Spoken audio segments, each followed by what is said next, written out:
Nasawi naman ang 27 anyos na lalaki matapos na matuklaw ng kobra sa kanilang bakuran sa Paniki, Tarlac. Narito ang exclusive report ni Russell Simorio.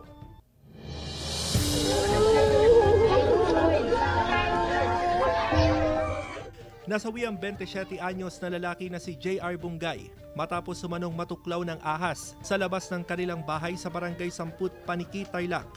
Kwento ng ama ng biktima, lumabas si J.R. sa bahay para umihi pero bigla siyang tinuklaw ng ahas sa paa. Dinala pa sa ospital ang biktima pero namatay rin kalaunan.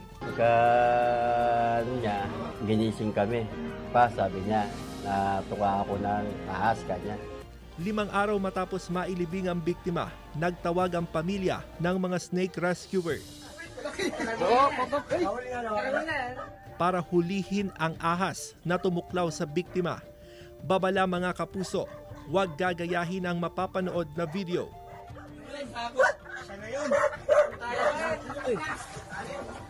Sa ilalim ng sahig ng bahay, nakita at nahuli ang ahas. Isa itong cobra na nasa 5 talampakan ng haba. Habang pinupukpok namin doon sa loob, nabulabog yung cobra, napilitan siyang lumabas.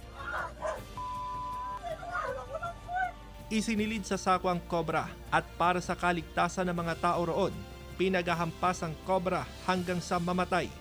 Ayon sa Provincial Environment and Natural Resources o PENRO, mahigpit na ipinagbabawal ang pagpatay sa mga wildlife animals alinsunod sa RA 9147.